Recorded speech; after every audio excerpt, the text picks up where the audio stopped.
Hello बच्चों, एक बार सभी प्यारे विद्यार्थियों का इस ऑनलाइन प्लेटफॉर्म पर फिर से हार्दिक स्वागत और अभिनंदन है।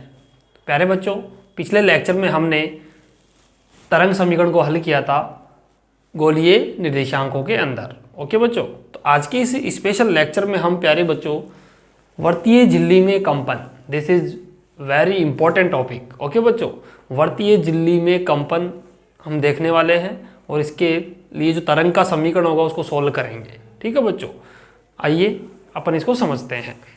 देखिएगा, माना रो बराबर ए त्रिज्या की एक वर्तीय झिल्ली है। बच्चों, जो ये वर्तीय झिल्ली आपको दिख रही है, इसकी जो रेडियस है वो कितनी है?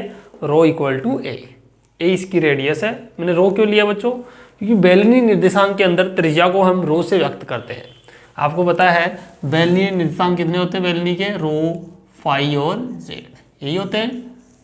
तो बच्चों, रो यहाँ पर त्रिज्या है, जेड एक्स आपके पास ये वाली है और फाई आपके पास एक्स एक्स के द्वारा एक्स एक्स के साथ में बनाया गया कोण है।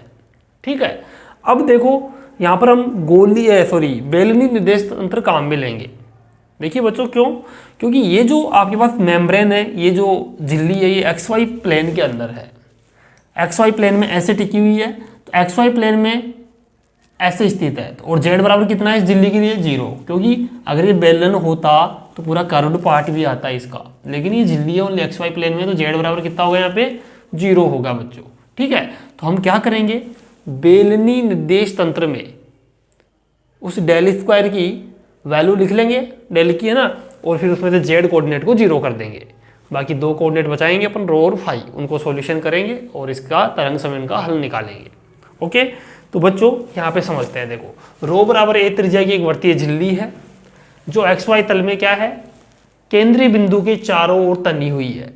ये केंद्रीय बिंदु है इसका ओ, इसके चारों ओर तनी हुई है बच्चों ये।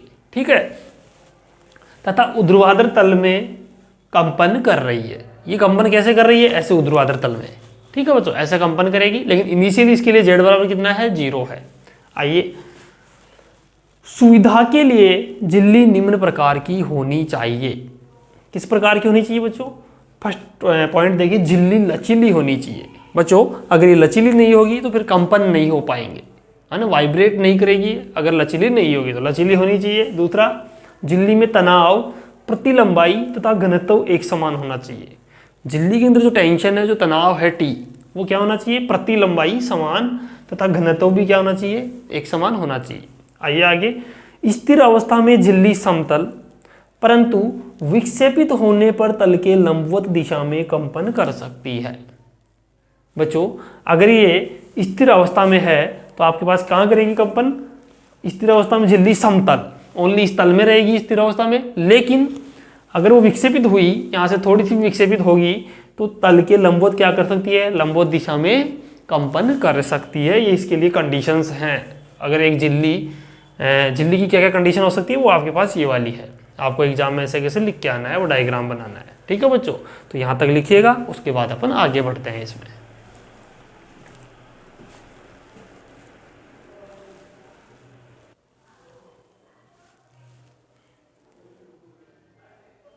आइए बच्चों, अब हम इसको आगे सोल्व करते हैं।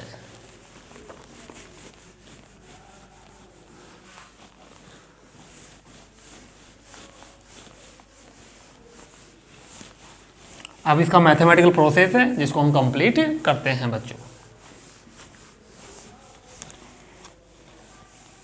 तो देखिए बच्चों, लिखेंगे झिल्ली में कार्यरत तनाव बल के कारण तरंगे संचरित होती है। तरंगे संचरित होती है बच्चों। इसके अंदर जो तनाव बल है झिल्ली में सेंटर के अलोंग, है ना, इसमें तनाव हो रहा है। इसका मतलब इसमें तरंगे क्या होगी? संचरित होंगी, प्रोपोगेट होंगी, जिसका समीकरण हम निम्न प्रकार दे सकते हैं। जिनका समीकरण, उन तरंगों का समीकरण क्या हो सकता है? जिनका समीकरण निम्न प्रकार लिखा जाता है। इन तरंग समीकरण अपन लिखेंगे बच्चों, यहाँ निम्न प्रकार लिखते हैं। कल अपन ने तरंग समीकरण लिखा था बच्चों, वैसा ही अपन लिखेंगे। तो del two psi is equal to 1/v², del two psi upon del T square. बच्चों v क्या है? तरंग का वेग है, तरंग का वेग। ओके, तो अब बच्चों इसको समीकरण नंबर 1 देंगे अपन। अब डेल स्क्वायर क्या है? लाप्लासियन ऑपरेटर है। इसकी वैल्यू सिलेंड्रिकल कोऑर्डिनेट में कितनी होती है बच्चों? तो लिखेंगे we know that del square is equal to, हाँ लिखो, we know that the value of value of Laplacian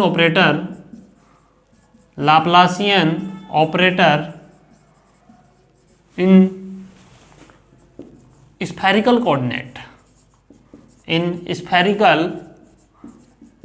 coordinate बच्चों कितना होगा? Del square is equal to 1/रो, del upon del rho, rho del upon del rho, plus 1/रो square del 2 upon del phi square plus del 2 upon del Z square. Okay बच्चों, तो ये हमारे पास लाप्लासियन ऑपरेटर की वैल्यू है। किसके अंदर? यहाँ हिंदी मीडियम वाला हिंदी में लिख लेना। हम जानते हैं कि लाप्लासियन ऑपरेटर या लाप्लासियन संकारक की सिलेंड्रिकल कोऑर्डिनेट के अंदर, सिलेंड्रिकल यानी कि बेलनी निर्देश तंत्र में लाप्लासियन संकारक का मान निम्न होता है। इसको आप समीकरण नंबर 2 नहीं बच्चों भी रुको। अब देखो यहाँ पर कंडीशन लगाते हैं।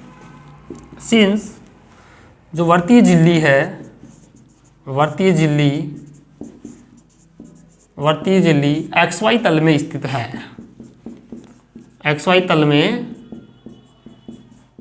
स्थित है। तो प्यारे बच्चों XY तल में Z का मान कितना होता है? अर्थात Z बराबर 0। That means del 2 upon del Z square बराबर कितना आएगा? 0 हो जाएगा। दूसरी कंडीशन एक और लगा देते हैं बच्चों अपन यहीं पर।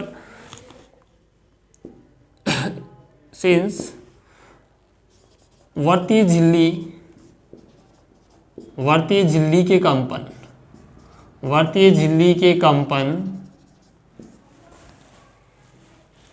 मूल बिंदु के सापेक्ष सममित है। मूल बिंदु के सापेक्ष क्या है बच्चों? सममित है। दैट मीन्स बच्चों जब मूल बिंदु के सापेक्ष सममित है, यानी आप किधर भी देखो तो इसका जो इनका जो कंपन है वो सेम मिलेगा, यानी सममित है हर तरफ। तो आपके पास ये वाला जो एंगल ना फाई वाला टर्म, ये भी क्या नहीं करेगा? ये भी वेरी नहीं करेगा। इसका मीन्स क्या हुआ बच्चों? ये भी चेंज नहीं होगा। तो यानी कि del 2 upon del phi square की वैल्यू भी कितनी आएगी? 0। ठीक है बच्चों, ये दोनों ही टर्म 0 हो जाएंगी। दैट मीन्स हमारे पास इस लाप्लासियन ऑपरेटर में ओनली ये वाली टर्म बचेगी बच्चों। ठीक है, ये दोनों बातें लिख के आप इनको 0 करोगे और फिर इस पर पुट करेंगे। ठीक है बच्चों, तो यहाँ तक लिखिएगा, उसके बाद अपन आगे बढ़ते हैं।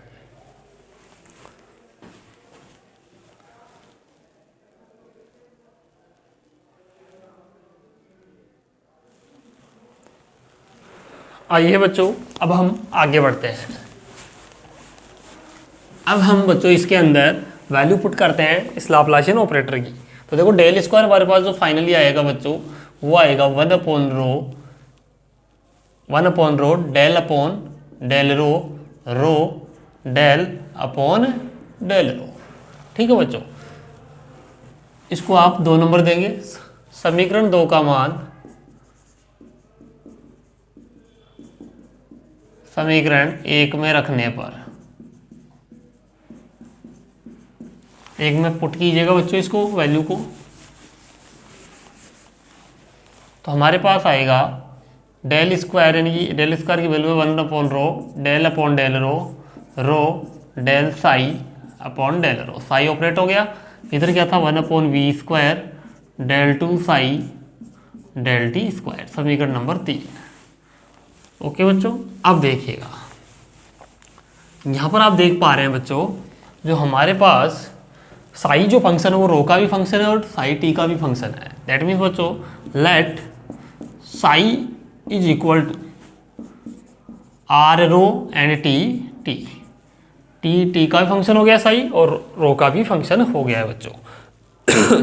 क्या करना है बच्चों, इसको आप आर टी भी लिख सकते हैं, मैंने बताया शॉर्ट में भी आप लिख सकते हैं। समीकरण नंबर 4, समीकरण 4 का मान 3 में रखने पर बच्चों, अब तो देखो बात आपके लिए सेम हो गई सब कुछ, क्योंकि बार बार आप यही कर रहे हैं, बस वेरिएबल सेपरेट कर रहे हैं बार बार। कर क्या रहा है इस यूनिट में, बता दीजिए आप मुझे।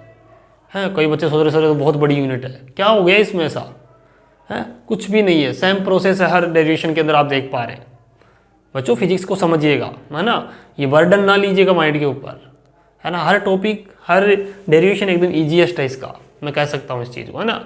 और एग्जाम में आप इसमें पूरे में पूरे नंबर ला सकते हैं इस यूनिट में, है ना। ऐसा कोई भी टॉपिक नहीं है जिसमें आपको ऐसा बोरिंग फील हो रहा हो, ठीक है। तो आइएगा स्टार्ट कीजिएगा। लेट समीकरण 4 क्या करोगे बच्चों, ये वाला इसमें पुट करेंगे, है ना अपन। समीकरण 4 का मान समीकरण 3 में रखने पर 1 upon rho del upon del rho del psi की वैल्यू कितनी है r t upon del rho is equal to 1 upon v square del two del T square r t. Okay बच्चों, अब देखिएगा, अब हमारे पास जो वेरिएबल अंदर रहना चाहेगा उसको अंदर रखिएगा, बाकी को बाहर कीजिएगा। तो यहाँ पर देखो बच्चों, आर रो का फंक्शन है, तो यहाँ पर आर अंदर रहेगा, टी बाहर आएगा, तो t upon rho del rho del are upon del rho is equal to 1 upon v square बच्चों, यहाँ से आएगा आर बाहर आ जाएगा, del square t upon del T square.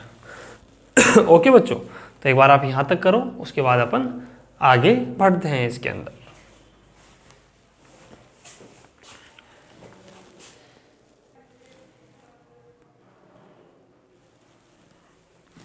चलते हैं बच्चों आगे, देखिएगा। अब हम क्या करते हैं, वेरिएबल सेपरेशन के अंदर वैल्यू पुट किया, जो वेरिएबल था उसको अंदर रखा, बाकी को बाहर किया। उसके बाद हम डिवाइड देते हैं इसी का, आर टी का। तो क्या करोगे, यहाँ पर लिखिएगा आर टी का दोनों तरफ भाग देने पर तो बच्चों क्या आएगा, आर टी का भाग दोगे तो यहाँ 1 अपॉन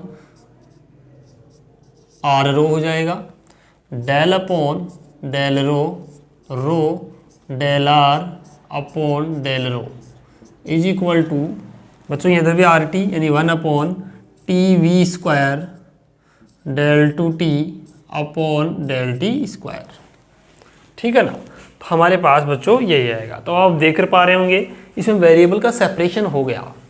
देखो इधर पूरा आपको रो का ही फंक्शन दिख रहा है, इधर आपको ओनली केवल टी का ही फंक्शन दिख रहा है। दैट मीन्स बच्चों ये एकल चरफलन होंगे दोनों, दैट मीन्स ये दोनों ही किसी नियतांक के इक्वल होंगे। यही तो कह सकते हैं अपन। तो ये बात आप लिख देंगे नीचे। आइए मैं डायरेक्टली इसको सोल्व करता हूँ, बार बार मैंने बहुत बार लिख दिया है ऐसा, तो आप लिख लेना खुद के खुद। अब बच्चों इसको सोल्व करते हैं।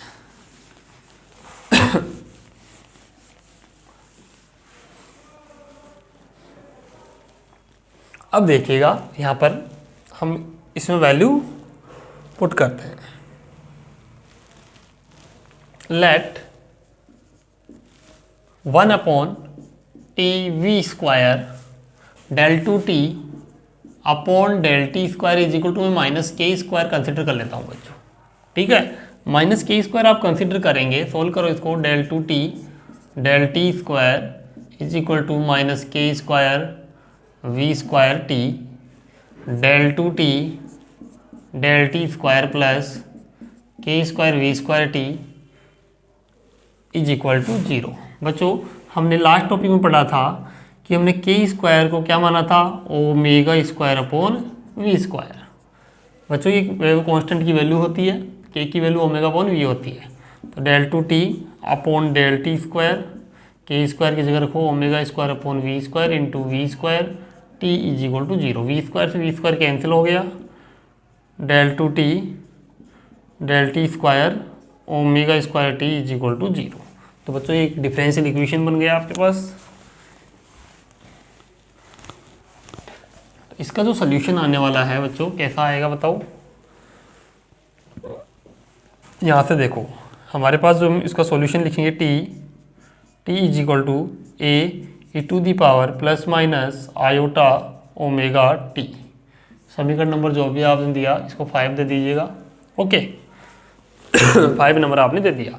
बच्चों हमारे पास जो इक्वेशन बचा था इसके बाद कौन सा 1/r rho del upon del rho rho del are del rho, ठीक है, यही बचा था हमारे पास। इज इक्वल टू हमने इसके इक्वल कितना माना माइनस के स्क्वायर के स्क्वायर। ओके बच्चों, अब इसका भी अपन सॉल्यूशन करेंगे। यहाँ पर देखो बच्चों, यहाँ पर हम इसको 1/रो del upon del rho rho del are del rho is equal to minus के स्क्वायर आर। एक बार आप यहाँ तक लिखो, उसके बाद अपन आगे बढ़ते हैं बच्चों।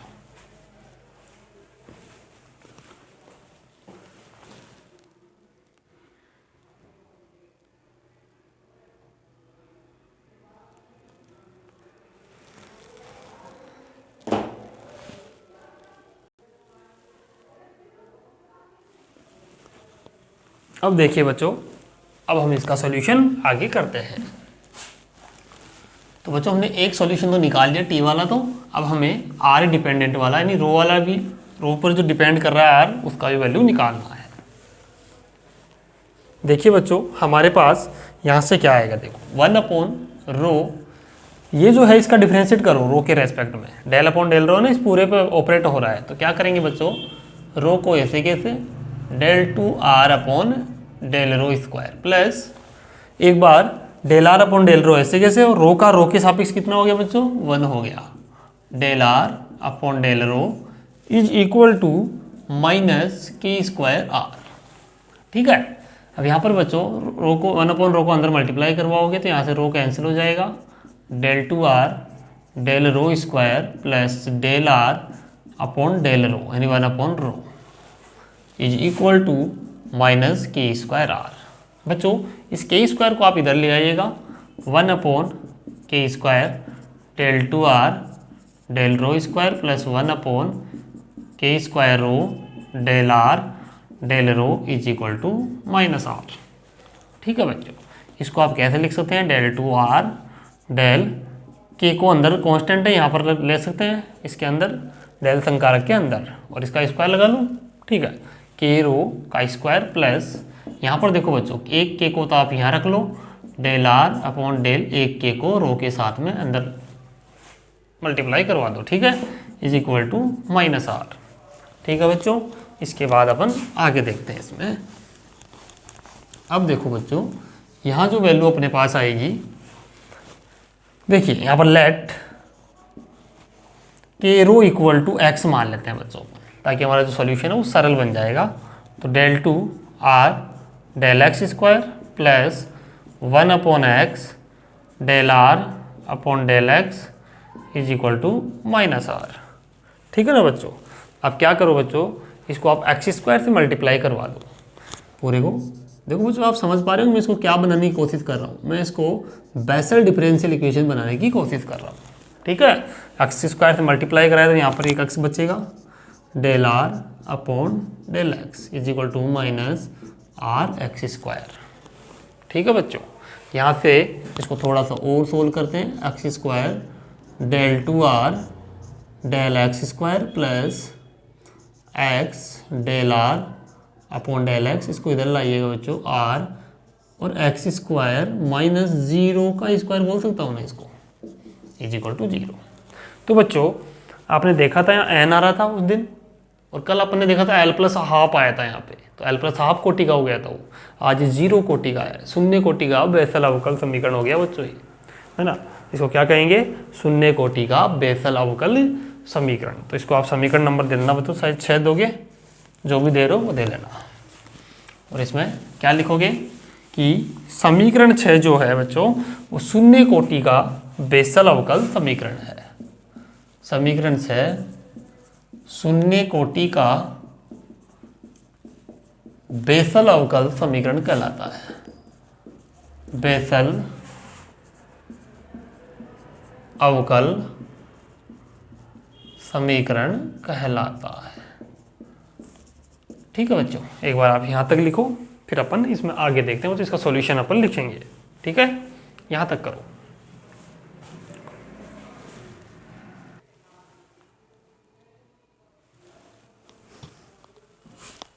आइए बच्चों, अब अपन इसका सॉल्यूशन लिखते हैं। देखो बच्चों, यह है Bessel differential equation, zeroth order की है ना, जीरो यानी शून्य कोटि का बेसल अवकल समीकरण कहलाएगा बच्चों ये। इसका हल देखोगे,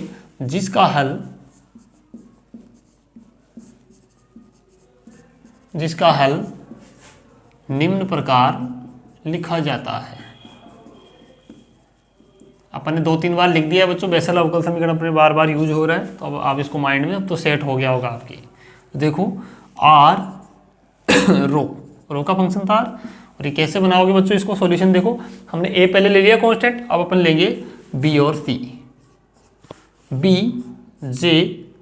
अब बच्चों ये शून्य कोटि का जहाँ जीरो लगाओगे, जे नोट और X, J nought X plus C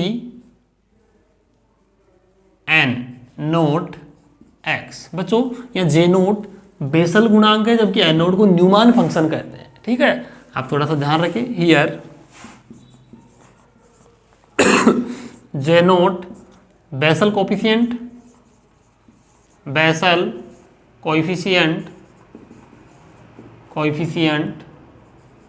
and N nought Neumann function. ठीक है बच्चों, न्यूमान फंक्शन और बेसल कोफिशिएंट है। बच्चों यहाँ पर हमने इसकी वैल्यू लिख दी, तो आर रो हमारे पास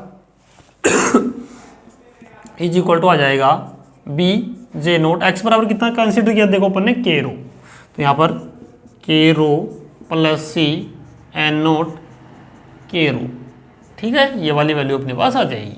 अब बच्चों कल परसों अपन ने एक कंडीशन पढ़ी थी कि at rho equal to zero पे क्या हो जाता है, ये जो न्यूमान फंक्शन है ना एन नोट जीरो क्या हो जाता है, इनफाइनाइट की तरफ अग्रसर होने लग जाता है। तो बच्चों अगर ये इनफाइनाइट की तरफ जाएगा तो हमारा जो ये आर वाला पूरा फंक्शन है वो इनफाइनाइट हो जाएगा। तो हम ऐसा थोड़ी ना चाहते हैं, हम इसको आर को इनफाइनाइट करना थोड़ी चाह रहे हैं, हम तो इसका सोल्यूशन चाह रहे हैं। तो इसका मतलब बच्चों हमें सी को ही क्या करना पड़ेगा, जीरो करना पड़ेगा। तो अतः सी इक्वल टू जीरो, तो सी इक्वल टू जीरो कर देंगे बच्चों। R rho equal to b j nought के रो। ठीक है, तो ये फाइनली आर रो का सॉल्यूशन हमारे पास आ गया बच्चों। तो एक बार यहाँ तक लिखेंगे या फिर कंप्लीटली सॉल्यूशन लिख देते हैं बच्चों पर। तो हमारे पास जो कंप्लीट सॉल्यूशन इसका आने वाला है वो हमारे पास आएगा बच्चों,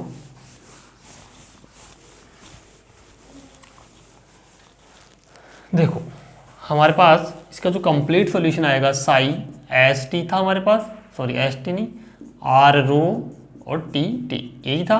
तो इसमें पुट करते हैं, आर रो की वैल्यू है बी से नोट के रो एंड टी वाला हमारे पास आया था A E to the power plus minus iota omega T.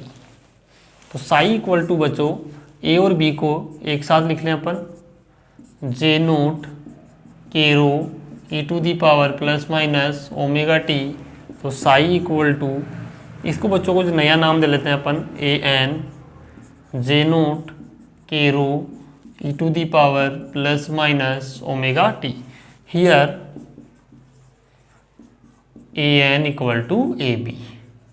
ठीक है बच्चों, तो ये इसका सल्यूशन आ गया हमारे पास, किसके लिए, वर्तीय झिल्ली में कंपनों के लिए। ठीक है बच्चों, यहाँ तक राइट डाउन करो, उसके बाद आगे बढ़ते हैं।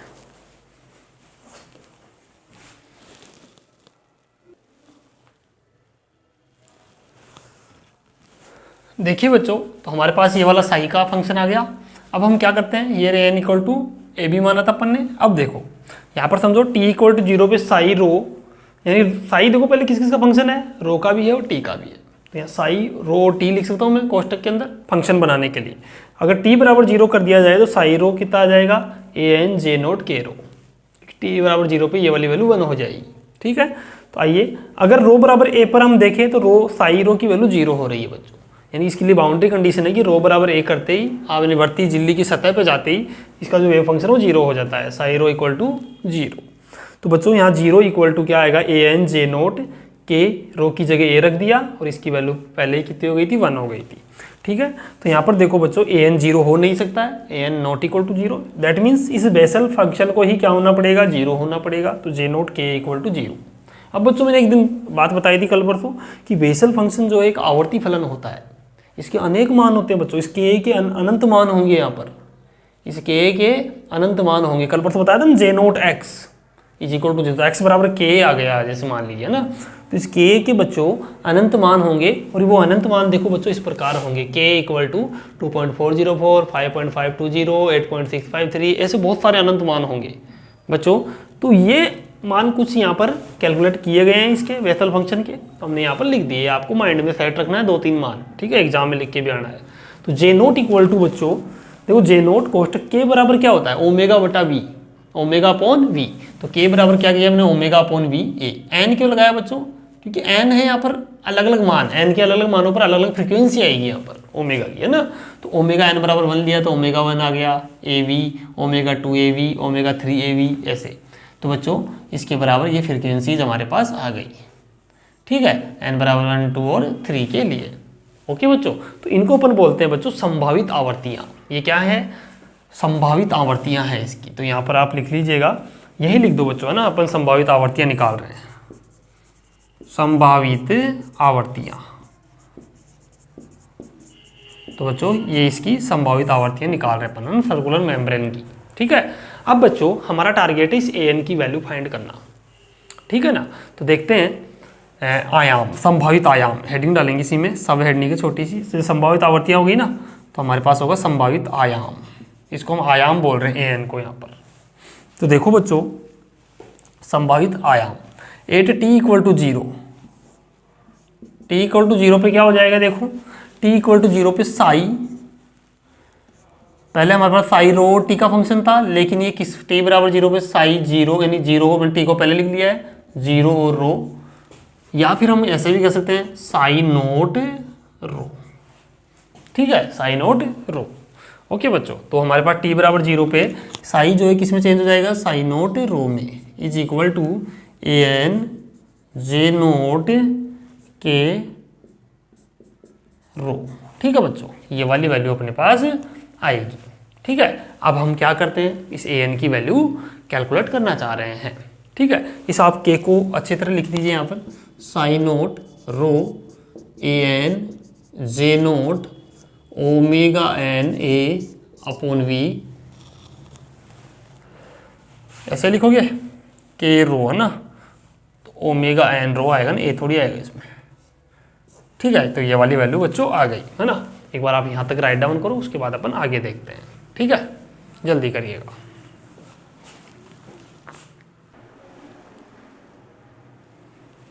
आइए बच्चों अब हम इसको आगे सोल्व करते हैं। देखिएगा बच्चों, अब हम इसकी फाइनल वैल्यू कैलकुलेट कर देते हैं ए एन की।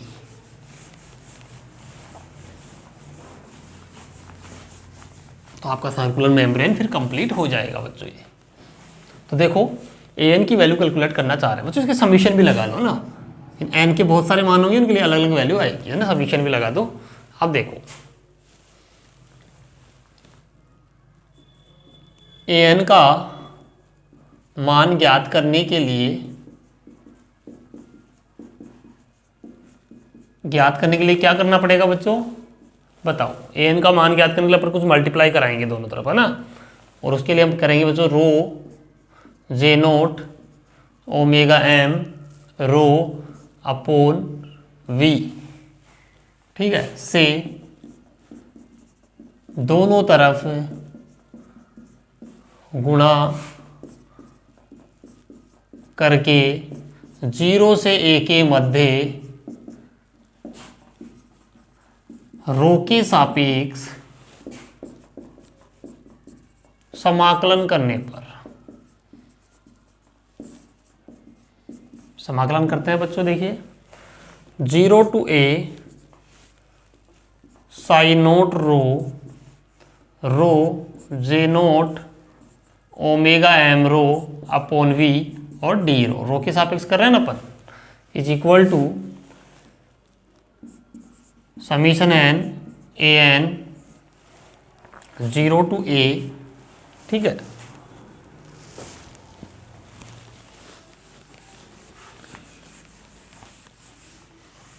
Zero to A J note omega N rho V and rho J note omega M rho V and D rho, ऐसा ही आएगा बच्चों। इस रो को आप थोड़ा सही एडजस्ट कीजिएगा ताकि हम यहाँ पर बेसल फलन की लांबिकता की प्रॉपर्टी लगा पाएँ। 0 to a psi zero rho J note omega M rho upon v d rho is equal to, यहाँ पर समीशन हटा सकते हैं बच्चों का ना, क्योंकि एन की वैसे भी अलग अलग वैल्यू आएंगी, अभी देखना भी, क्योंकि एन और एम पे डिपेंड करेगी है ना इसकी वैल्यू इंटीग्रेशन की, इसलिए। तो देखो 0 to A rho J note omega N rho upon V omega M rho upon V and D rho, ठीक है बच्चों। अब इसको सोल्व करते हैं तो लिखेंगे from properties of orthogonal properties, लिखो from orthogonal property of Bessel function, और हिंदी मीडियम में लिख लेना बेसल फलन की लांबिकता के गुणधर्म से, या बेसल फलन के लांबिकता के गुणधर्म से। लांबिकता ध्यान रखिए इस चीज़ का ना। तो बच्चों इसकी जो लांबिकता की प्रॉपर्टी होती है वो होती है 0 to A and rho J note omega N rho upon V and omega, यहाँ पर बच्चों जे नोट और था ना, जे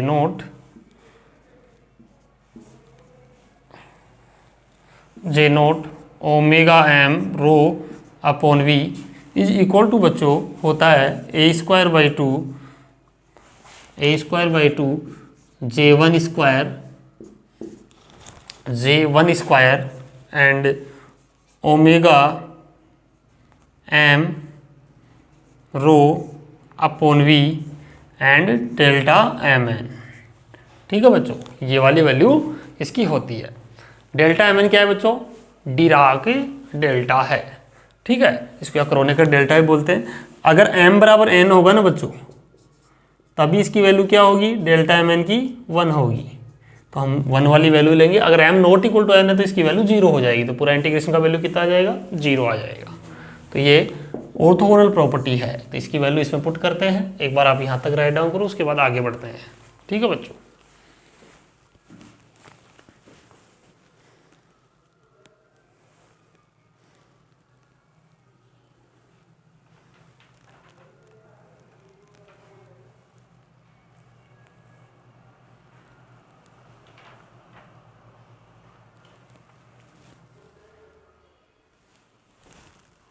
अब देखते हैं बच्चों, यहाँ पर इसकी वैल्यू कैलकुलेट करते हैं।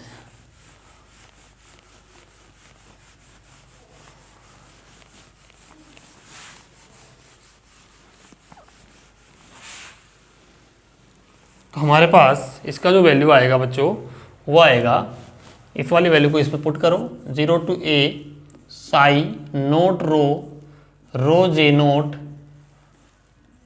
Omega M rho upon v d rho is equal to a n, और इसका पूरा वैल्यू अपने पास ये रहा बच्चों। यहाँ पर डी रो भी लगा हुआ ना, इंटीग्रेशन की टोटल की वैल्यू है ना, ये कितना है?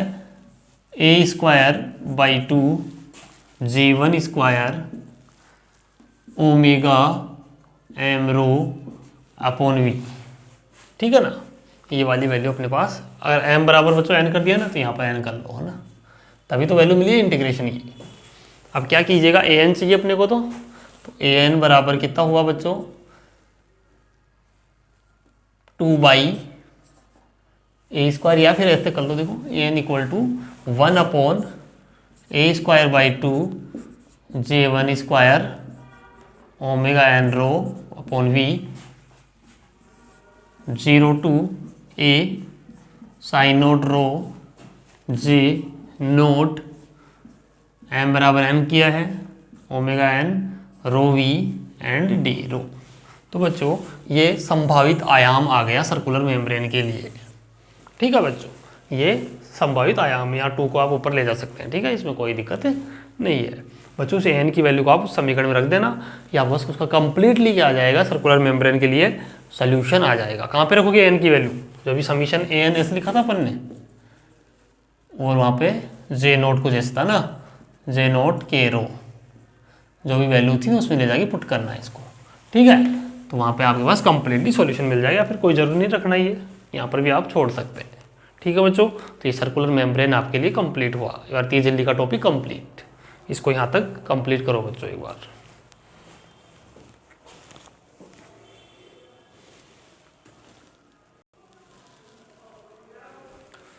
बच्चों यहाँ पर एक बार इसमें थोड़ा सा सही करो, रो यहाँ ए आएगा ना इसमें, इसके जो इंटीग्रेशन में वैल्यू आती है ना, यहाँ पे ए आता है, और यहाँ भी सही कर लो ए। ठीक है, बाकी और सब कुछ सही है। ठीक है, तो यहाँ तक लिख लीजिएगा।